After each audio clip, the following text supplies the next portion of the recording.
to the cafe. Today's poem is a continuation poem by Oscar Wilde, Ballad of the Reading Gaol.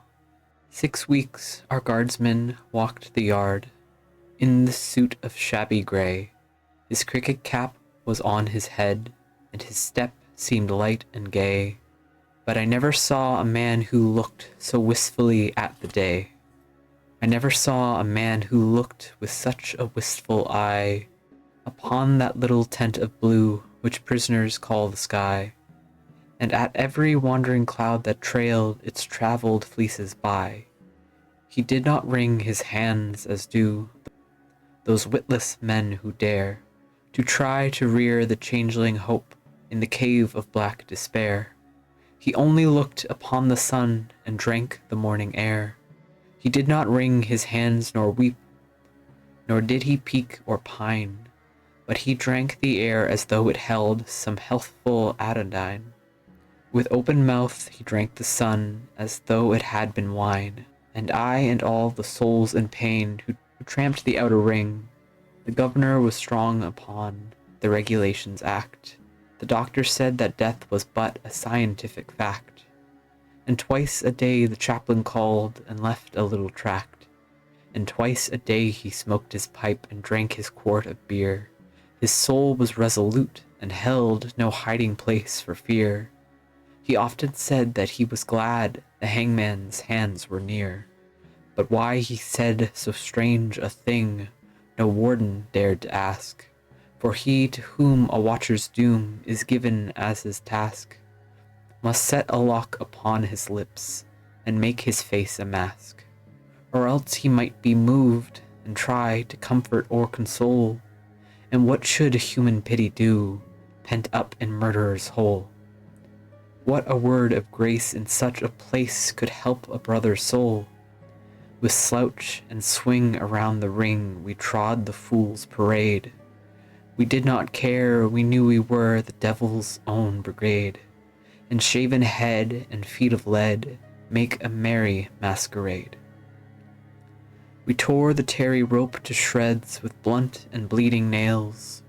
We rubbed the doors and scrubbed the floors and cleaned the shining rails. And rank by rank we soaped the plank, we sewed the sacks, we broke the stones, we turned the dusty drill. We banged the tins and bawled the hymns and sweated on the mill. But in the heart of every man, terror was lying still. So still it lay that every day crawled like a weed-clogged waved, and we forgot the bitter lot that wait for fool and knave, till once as we tramped in from work we passed an open grave. With yawning mouth, the yellow hole gaped for a living thing. The very mud cried out for blood to thirsty asphalt ring. And we knew that ere one dawn grew fair, some prisoner had to swing. Right in we went with soul intent on death and dread and doom. The hangman with his little bag went shuffling through the gloom. And each man trembled as he crept into his numbered tomb. That night the empty corridors were full of forms of fear, and up and down the iron town sole feet we could not hear. And through the bars that hide the stars white faces seemed to peer. He lay as one who lies and dreams in a pleasant meadow land. The watchers watched him as he slept and could not understand how one could sleep so sweet a sleep with a hangman close at hand. But there is no sleep when men must weep, who never yet have wept. So we, the fool, the fraud, the knave, the endless vigil kept. And through each brain on hands of pain another's terror crept. Alas, it is a fearful thing to feel another's guilt. For right within the sword of sin pierced to its poisoned hilt, and as molten lead were the tears we shed for the blood we had not spilt.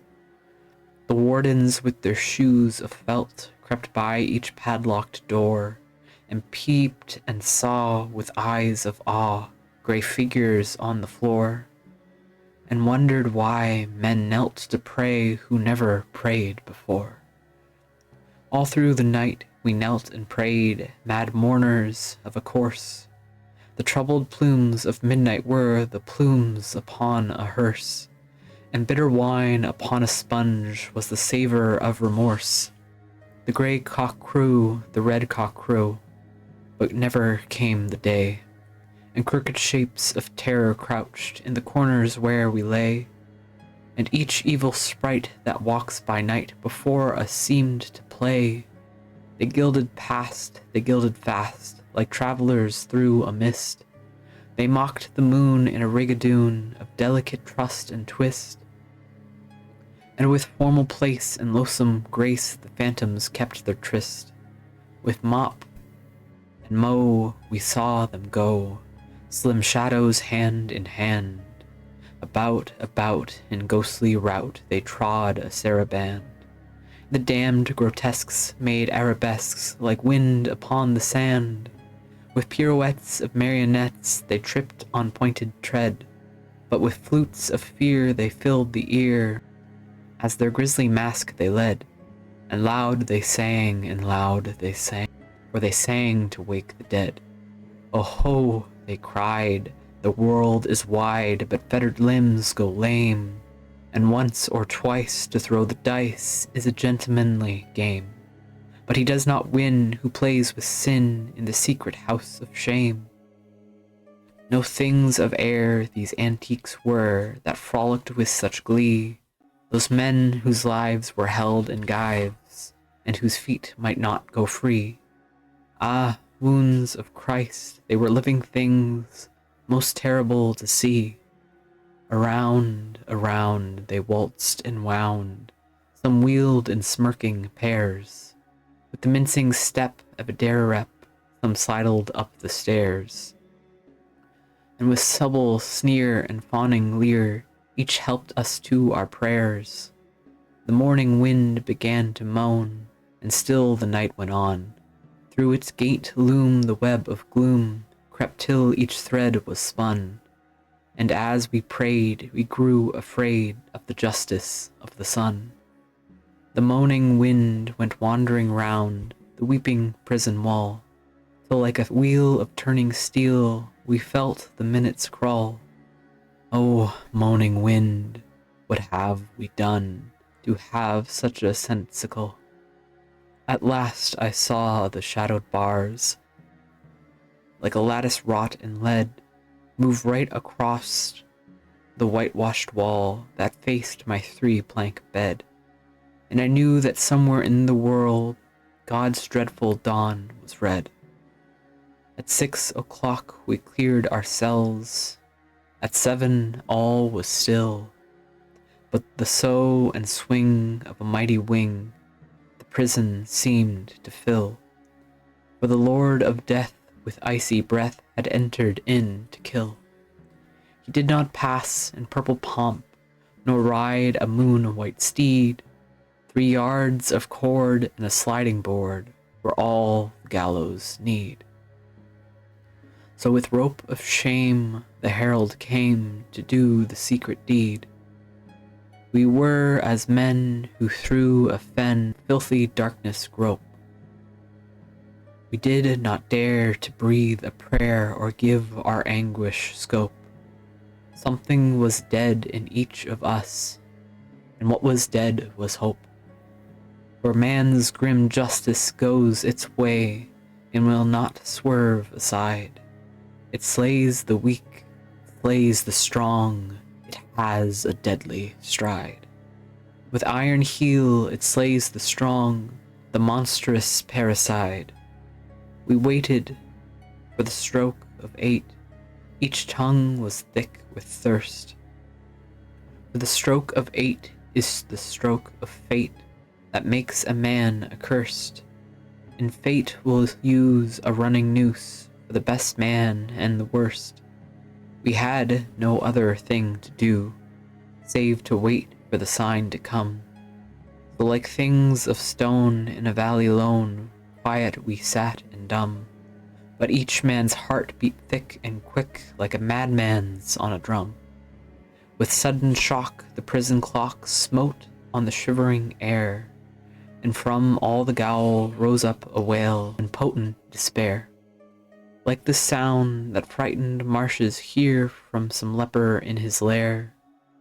And as one sees most fearful things in the crystal of a dream, we saw the greasy hempen rope hooked on the blackened beam, and heard the prayer the hangman's snare strangled into a scream, and all the woe that moved him so that he gave a bitter cry, and the wild regrets and the bloody sweats none knew so well as I. For he who lives more lives than one, more deaths than one must die. The door is always open.